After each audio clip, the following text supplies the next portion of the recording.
Peu de gens réalisent que le taoïsme ne dit pas si le désir est mauvais, mais demande d'où il vient. Ce changement de perspective modifie complètement notre compréhension de la souffrance et de la liberté.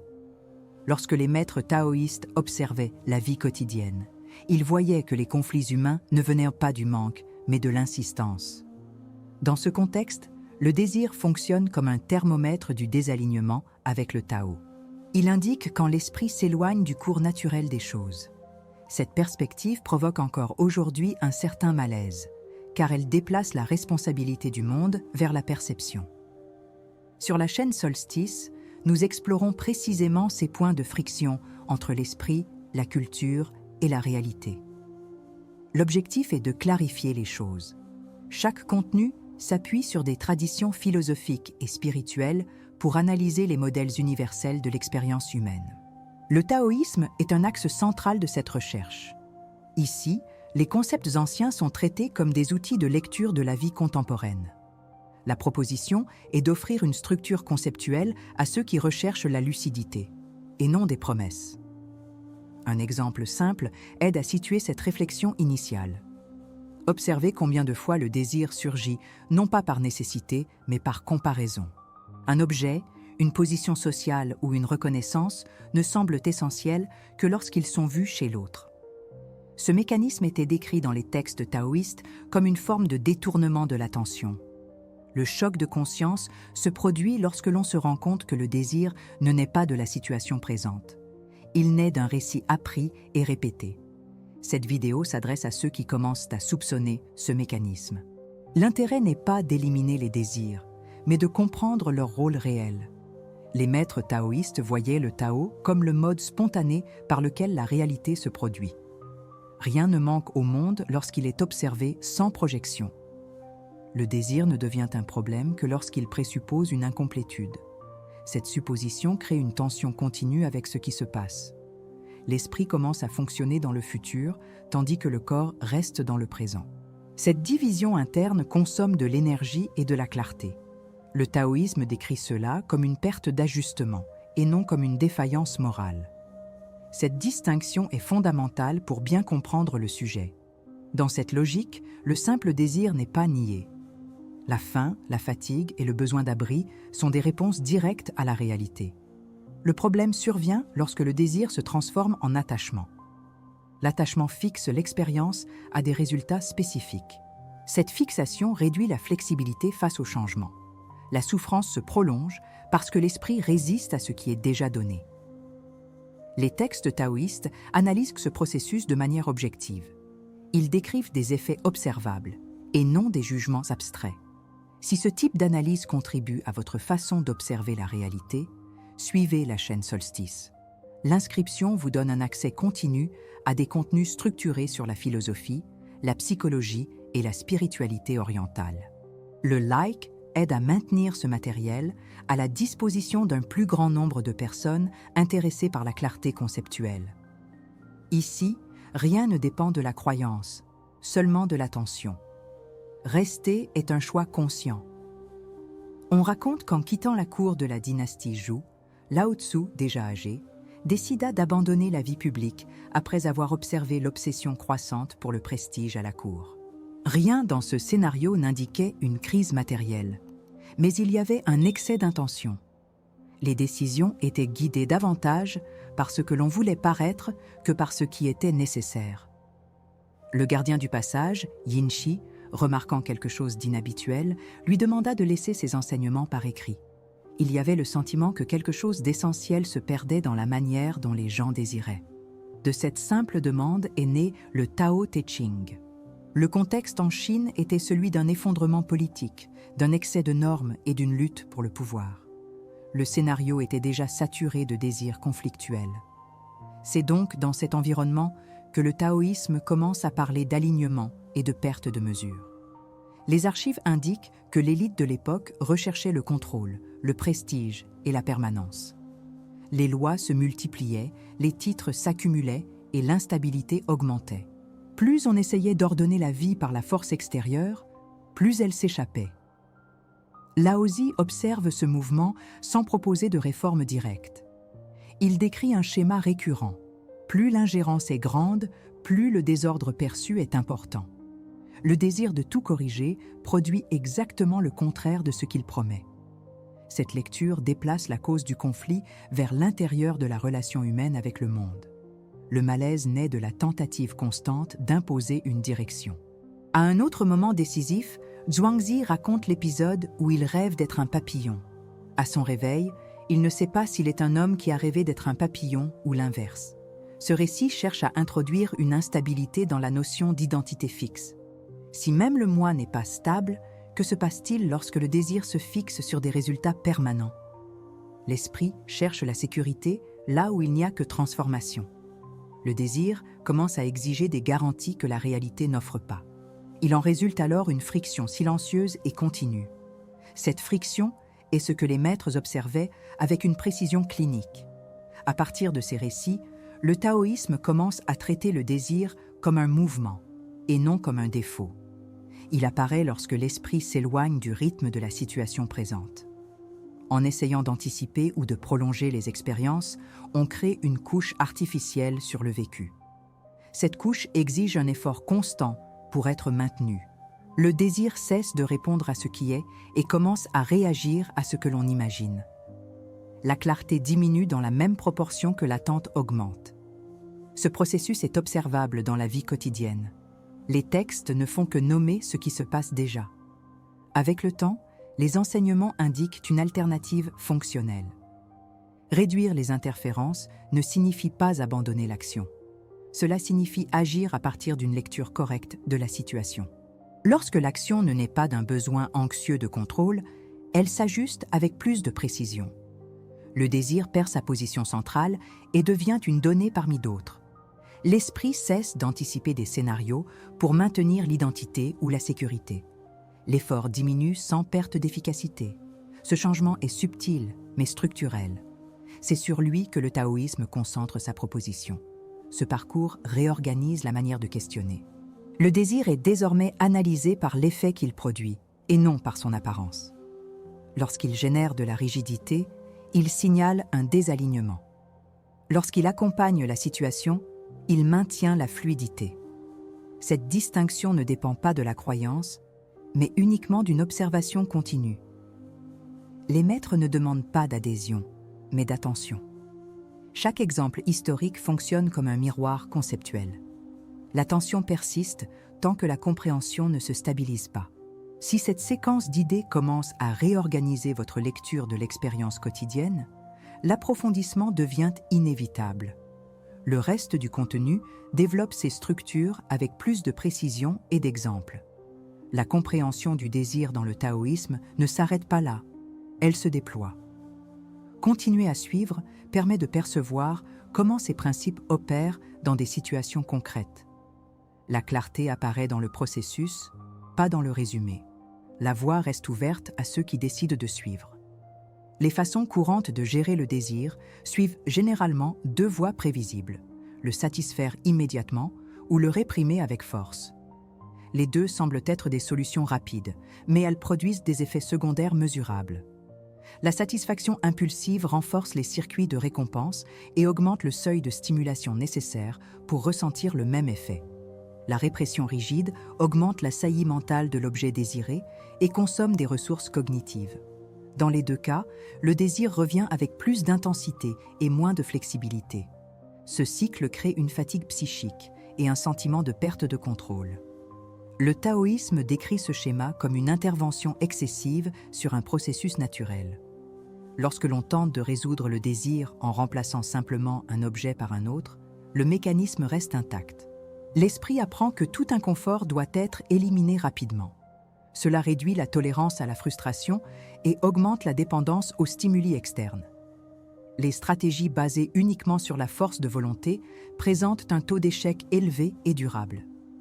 Des études en psychologie cognitive montrent que le contrôle inhibiteur isolé est instable dans le temps. Plus la charge émotionnelle est importante, moins ce contrôle est efficace. Le résultat pratique est la répétition du problème sous de nouvelles formes. Une alternative moins répandue est la pratique connue sous le nom d'observation de l'impulsion. Elle a été développée dans des contextes cliniques pour traiter les dépendances et les comportements compulsifs.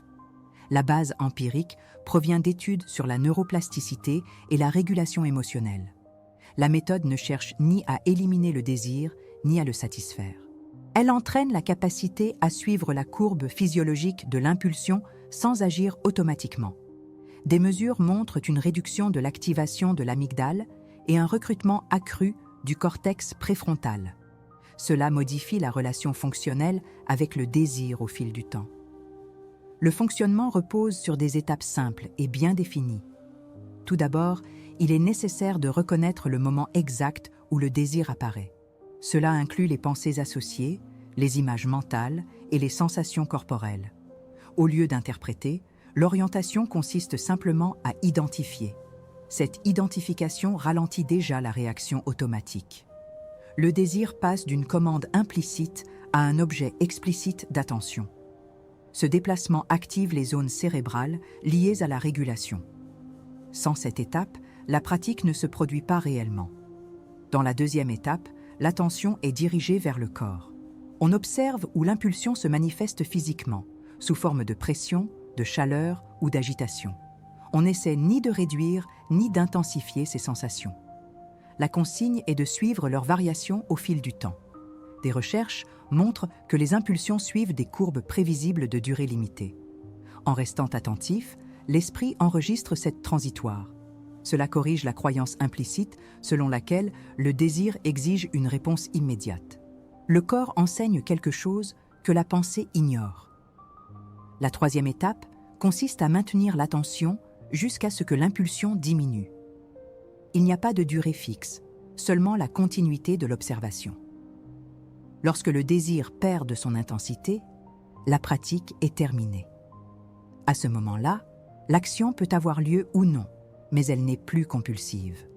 La décision devient contextuelle et consciente. C'est ce qui différencie cette pratique de la simple tolérance à l'inconfort. L'apprentissage se produit parce que le système nerveux vit le cycle complet. C'est cette expérience qui génère un changement durable. D'un point de vue scientifique, l'effet est lié à la neuroplasticité. La répétition de cette pratique renforce les connexions associées à l'autorégulation. Il y a une réduction de la réactivité émotionnelle et une amélioration de la prise de décision. D'un point de vue taoïste, il s'agit de suivre le mouvement sans forcer.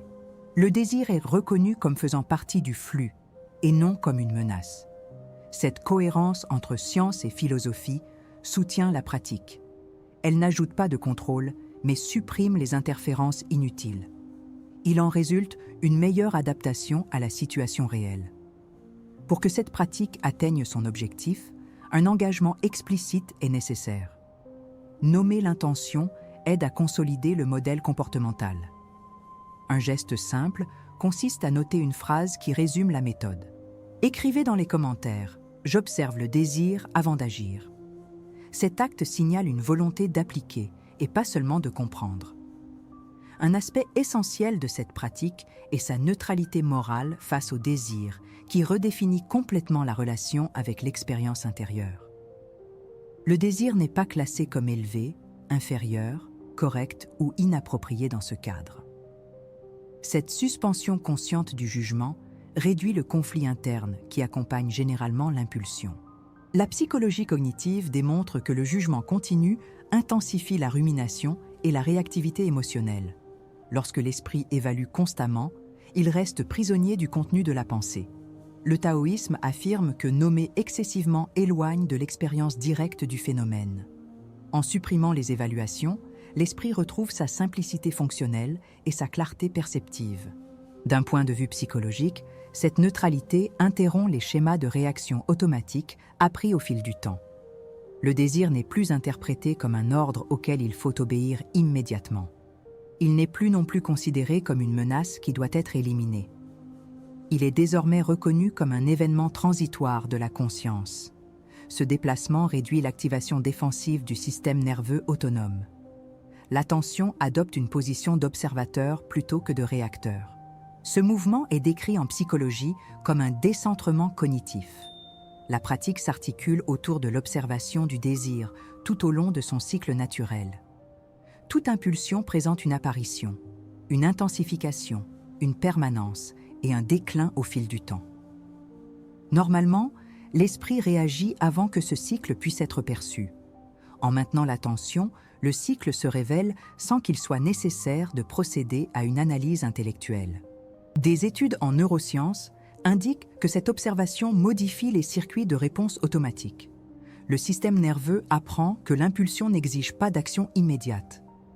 Cet apprentissage modifie la relation fonctionnelle entre le désir et le comportement.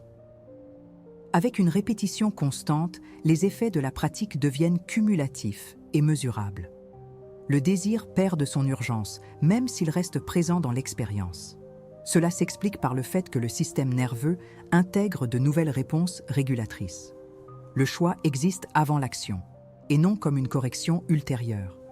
La psychologie décrit cet intervalle comme une augmentation de l'autorégulation consciente. Dans le bouddhisme, cet espace est compris comme une liberté entre le stimulus et la réponse.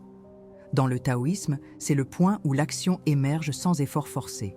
Sur le plan spirituel, la pratique déplace l'identification rigide aux états mentaux transitoires. Le désir cesse d'être confondu avec l'identité personnelle ou la valeur propre. Dans le bouddhisme, cela correspond à la compréhension directe de l'impermanence. Dans le taoïsme, cela correspond à la dissolution du moi qui tente de contrôler le flux de la vie.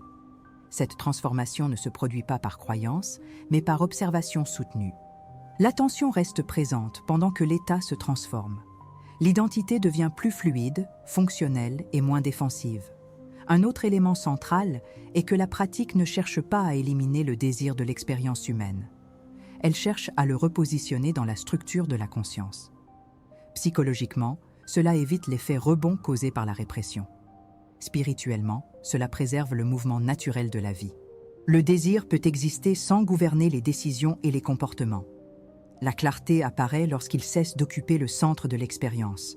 Le taoïsme décrit cet ajustement comme un retour à la simplicité originelle. L'analyse intégrée montre que cette pratique n'ajoute pas de techniques complexes ou artificielles. Elle supprime les automatismes qui opéraient inconsciemment au fil du temps. Psychologiquement, cela se traduit par une plus grande autorégulation et une plus grande stabilité émotionnelle. Spirituellement, cela signifie un alignement plus profond avec le flux de la réalité. Le désir continue de surgir, mais il perd son pouvoir directeur sur la vie. La pratique atteint son but lorsque l'attention remplace l'impulsion automatique. C'est dans cet ajustement silencieux que la clarté et la liberté se stabilisent de manière durable. Au fil de ce parcours, le désir a cessé d'être considéré comme un ennemi ou un moteur de la vie pour être compris comme un signe. La question qui reste n'est pas de savoir comment le supprimer ou le satisfaire, mais ce qu'il révèle lorsqu'il n'est pas immédiatement suivi. Le taoïsme a toujours guidé la réflexion à travers des questions qui n'exigent pas de réponse rapide. Lorsque le désir surgit, il indique un point de friction entre la perception et la réalité. Observer ce point est déjà un geste d'alignement. L'avantage de suivre cette voie est de remplacer la réaction automatique par une lecture consciente. La question la plus honnête est peut-être de savoir si le désir gouverne l'expérience ou s'il la traverse simplement. Lorsque le désir est observé sans jugement, quelque chose se réorganise silencieusement. Il n'y a ni sentiment de conquête, ni récit de dépassement personnel. L'esprit apprend qu'il n'a pas besoin d'obéir à chaque impulsion pour continuer à fonctionner. Le corps reconnaît que l'état interne change même sans intervention directe. Cette constatation produit un soulagement qui ne dépend pas d'une explication. Non pas parce que quelque chose a été résolu, mais parce que quelque chose a été clairement vu. Le Tao ne demande pas une correction constante, mais un ajustement subtil. La clarté commence à remplacer l'effort. Les textes taoïstes concluent rarement leurs enseignements par des conclusions définitives. Ils préfèrent laisser l'expérience poursuivre le travail, commencer par la compréhension. Lorsque rien n'est forcé, l'apprentissage se poursuit de lui-même. Le désir continue de surgir, mais perd de son importance dans l'organisation de la vie. L'expérience quotidienne exige moins de résistance interne. Ce déplacement n'est ni spectaculaire ni dramatique. Il se manifeste comme une stabilité discrète. L'épiphanie ici n'est pas un événement soudain, mais une perception qui perdure. Quelque chose change, et reste changé. Il existe une forme de liberté qui ne naît pas de l'accumulation de techniques ou de contrôle, mais de la réduction de l'excès. Moins d'interférences sur le flux, moins d'attentes projetées dans l'avenir, moins d'urgences fabriquées. Le désir perd le poids qu'il portait lorsqu'il était confondu avec l'identité. La relation avec le quotidien devient plus directe et moins médiatisée par des récits internes. La pensée ralentit sans avoir besoin d'être combattue. Le Tao n'ajoute pas de chemin artificiel. Il supprime les obstacles créés par l'esprit. Le gain de cette compréhension est une vie avec moins de friction interne. La simplicité, ici, signifie la clarté fonctionnelle. La contemplation la plus appropriée consiste peut-être à observer le prochain désir lorsqu'il surgit à nouveau. Non pas pour l'analyser intellectuellement, ni pour le modifier, mais pour le reconnaître dans sa forme concrète. Percevoir où il se manifeste dans le corps, combien de temps il reste, comment il se transforme. Cette observation n'a pas besoin d'être verbalisée ni partagée immédiatement. Elle se fait dans le silence d'une attention soutenue. L'apprentissage ne dépend pas de nouvelles informations, mais d'une présence répétée. Chaque impulsion devient un champ d'observation légitime. Chaque observation approfondit la compréhension sans précipitation ni attente. Rien de ce qui a été présenté ne doit être considéré comme une conclusion définitive. Le Tao ne se termine pas, il se manifeste continuellement. Le désir ne s'arrête pas non plus. Il prend simplement de nouvelles formes tout au long de la vie. Ce qui change, c'est la relation avec ce mouvement. Lorsque l'attention remplace la réaction automatique, quelque chose d'essentiel s'ajuste. Cet ajustement n'a pas besoin de nom ni de validation externe. Il s'exprime dans la manière dont le moment suivant est vécu. L'enseignement reste actif tant qu'il est pratiqué, et il se dissout naturellement lorsqu'il n'est plus nécessaire. Si une partie de ce parcours a trouvé un écho, il vaut la peine de laisser cela se manifester. Raconter une expérience ou une perception aide à rendre le processus plus conscient. D'autres expériences élargissent la lecture collective du même thème. La recherche n'est pas solitaire, bien qu'elle soit interne. Chaque commentaire révèle une manière distincte d'observer le même mouvement. Le chemin reste ouvert à ceux qui maintiennent leur attention. L'invitation reste une contemplation silencieuse et continue. Le voyage se poursuit avec ceux qui accompagnent ce processus sur le canal, sans précipitation et sans imposition.